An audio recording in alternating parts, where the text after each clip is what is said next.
Metrópolis foi um mangá lançado em 49, escrito e desenhado pelo grande Osamu Tezuka. Já sua adaptação para anime só foi acontecer em 2001. Sim, estamos falando aqui de quase 50 anos de distância entre a criação original e a animação.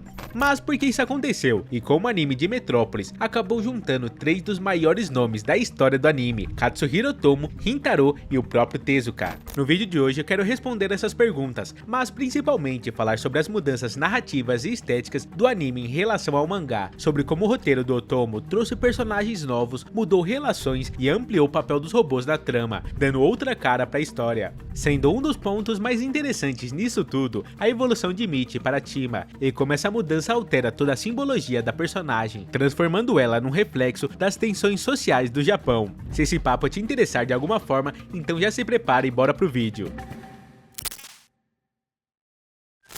Para começar, precisamos falar de Metrópolis enquanto mangá. Tezuka teve a ideia de partir de uma única foto do robô Maria, do filme Metrópolis de 27, de Fritz Lang. Ele viu a imagem numa revista durante a Segunda Guerra e, sem nunca ter assistido ao filme, achou a ideia de um ser artificial interessante. Fora isso, ele também curtiu o som do nome Metrópolis e resolveu reaproveitar, mas tirando isso, as duas obras não têm nada a ver uma com a outra. O mangá é uma mistureba de influências. Por exemplo, as cenas de Michi voando pelo ar podem ter uma pegada dos quadrinhos do Superman, mas o próprio Tezuka dizia não lembrar de ter lido Superman na época, e a ambientação reflete o contexto da Guerra Fria. Segundo Jonathan Clements, Tezuka estava meio perdido sobre qual lado o Japão deveria seguir nesse conflito. Isso acabou transparecendo no design da cidade do mangá, que mistura a arquitetura americana com aquele estilo Art Deco e o brutalismo soviético. A narrativa do mangá também é bastante caótica e episódica, lembrando estilos mais tradicionais da literatura japonesa. Tem um monte de referências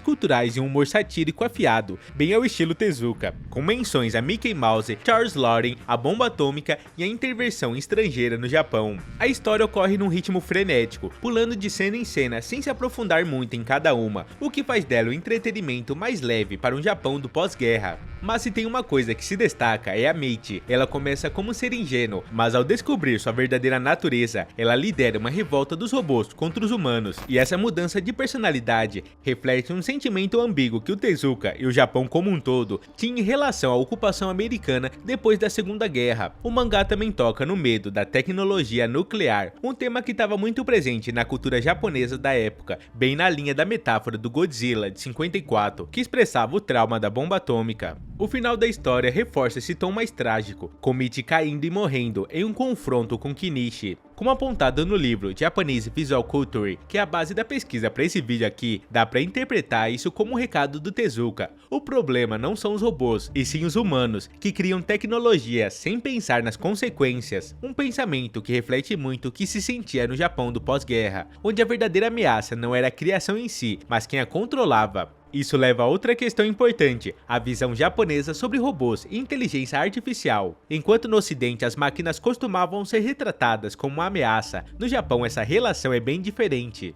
O shintoísmo, por exemplo, não faz essa separação tão rígida entre seres humanos e objetos inanimados, o que faz com que robôs sejam vistos de uma forma mais harmoniosa. No mangá do Tezuka, os robôs não são maus por natureza, eles só refletem as intenções de quem os criou, o que é um tema recorrente na cultura japonesa, a ideia de que seres artificiais podem ser dignos de respeito e não apenas algo a ser combatido. Mas é isso, acho que com isso cobrimos bem o mangá. Agora bora falar da adaptação em anime e de como demorou apenas 50 anos para acontecer.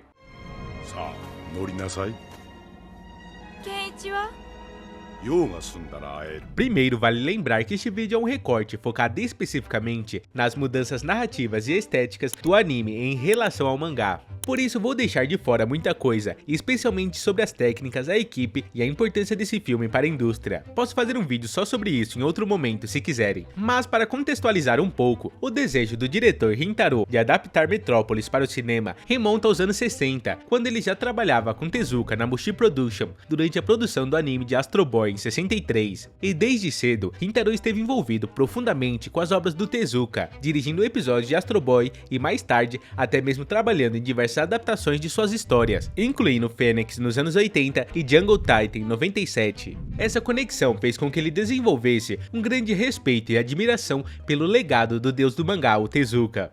E foi durante esse período na Mushi Production que Rintaro demonstrou interesse em adaptar Metrópolis para animação. O mangá original de Tezuka foi publicado em 49 e Rintaro via nele um potencial enorme para ser transformado em um filme visualmente grandioso. Mas, no entanto, Tezuka recusou o pedido e, segundo o próprio Rintaro, ele nunca explicou o motivo de não querer. Rintaro especulava que Tezuka talvez considerasse Metrópolis um de seus trabalhos iniciais e imaturos, sem profundidade suficiente para ser transformado em um longa. Outra possibilidade é que Tezuka acreditava que a tecnologia da época não permitiria uma adaptação fiel e impactante, mas nunca saberemos ao certo. E acontece que, apesar da recusa, Rintaro nunca abandonou a ideia e, ao longo das décadas, continuou envolvido com diversas adaptações do Tezuka, esperando a oportunidade perfeita para concretizar seu sonho. Foi somente após a morte do Tezuka em 89 que a possibilidade de levar Metrópolis ao cinema voltou à tona. Com o apoio da Tezuka Production e do estúdio Madhouse, Rintaro conseguiu finalmente iniciar a produção no final dos anos 90, dedicando cerca de 5 anos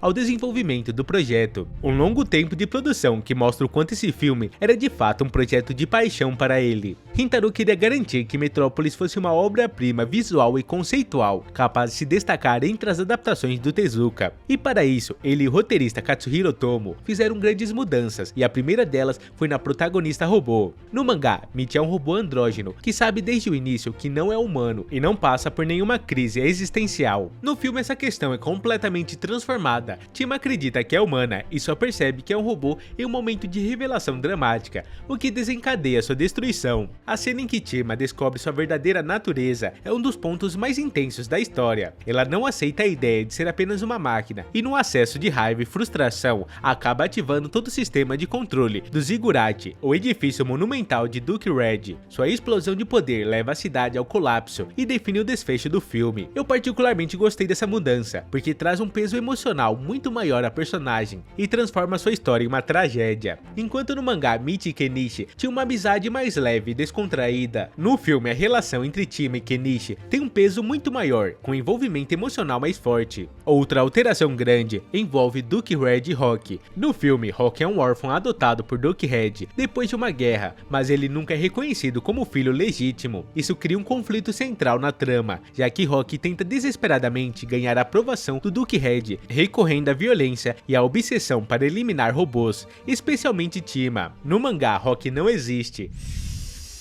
バカ者! わしはお前の父ではない! 前の対戦で孤児となったお前を拾ってやっただけだ。つけやがるな。 A história do filme também dá muito mais importância aos robôs do que no mangá. No original do Tezuka, os robôs estavam presentes, mas não tinham um papel tão central. Já no filme, eles se tornam figuras fundamentais, com uma divisão clara entre os humanos explorados e os robôs explorados. A cidade de Metrópolis mantém aquela separação clássica entre os ricos e os pobres, mas a versão em anime insere uma camada extra. Além dos humanos ricos e dos trabalhadores pobres, há também os robôs, que fazem os trabalhos mais pesados e são tratados como descartáveis. Isso reflete uma crítica social que não estava tão presente no mangá do Tezuka. A ambientação também sofreu mudanças. O mangá do Tezuka não tinha uma inspiração direta em Metrópolis, do Fritz Lang, apesar do nome semelhante. Já Rintaro e Otomo se inspiraram bastante no visual do filme de 27, principalmente na arquitetura grandiosa da cidade e no contraste entre as camadas superiores e inferiores. Mas Rintaro deixou claro que não fez isso como uma homenagem direta, e sim porque era impossível fazer um filme sobre uma Metrópolis retrofuturista sem acabar esbarrando em alguma semelhança. Além disso, enquanto no filme de Lang e no mangá do Tezuka, os humanos ainda tinham um certo grau de dignidade, nesse filme os robôs acabaram sendo retratados de forma muito mais positiva que os humanos. A humanidade no geral é mostrada como corrupta, violenta e gananciosa, enquanto os robôs são mais leais e até mais dignos de respeito. O final do filme também reforça essa diferença no tom da história. No mangá é feito um final até que com uma certa perda, mas ainda de forma cômica, e a trama tem um desfecho mais otimista. No filme, a destruição causada por Chima leva a cidade ao colapso e Kenichi acaba deixando Metrópolis junto com o detetive. O detalhe é que eles partem para o Japão, deixando claro que Metrópolis é um lugar distante, algo que não existe no original do Tezuka. Isso dá ao filme uma sensação maior de distanciamento, como se os eventos daquela cidade fossem algo a ser observados de fora, e não algo que estivesse diretamente ligado à realidade japonesa. Outra mudança sutil, mas importante, foi a forma como a história lida com questões sociais. O filme coloca um foco maior em desigualdade, opressão e no papel dos robôs como uma classe explorada, algo que reflete mais diretamente preocupações mais modernas. E também existe uma leitura interessante sobre a posição das mulheres, principalmente no que diz respeito a Tima. No mangá, Michi era uma figura mais livre, mas no filme, Tima acaba representando algo maior. Sua destruição não acontece apenas porque ela descobre que é uma robô, mas porque ela percebe que foi criada para ser uma ferramenta de poder, sem qualquer autonomia. Isso conectaria sua história a temas mais amplos sobre o papel de mulheres na sociedade e luta por identidade. Pelo menos essa seria uma interpretação. Mas no final das contas é isso, a adaptação de Metrópolis para o cinema mudou bastante coisa do mangá original. O visual foi muito mais influenciado pelo filme de Lang, os robôs ganharam um papel mais central, os conflitos humanos ficaram mais dramáticos e o tom geral da história ficou muito mais pessimista. O mangá de Tezuka tinha uma pegada mais leve e aventureira, enquanto o filme é mais sombrio e carregado de temas sociais. É uma adaptação que respeita a essência do original, mas traz uma nova interpretação para a história, algo que eu gostaria que fosse a regra para qualquer adaptação. Mas é isso, pro vídeo de hoje era isso, e se gostou do vídeo faz o de sempre, deixa o like e se inscreva no canal. Agora em tela tem mais 2 vídeos para você assistir agora mesmo. Nesse da direita eu falo sobre o anime mais político de Hayao Miyazaki, e que influenciou Princesa Mononoke. Acho que tem bastante relação com Metrópolis, que também é um filme bastante carregado de questões sociais. Já no da esquerda tem uma lista de animes que soltei há pouco tempo, acho que você vai gostar de ambos. Valeu por assistir até aqui e até o próximo vídeo.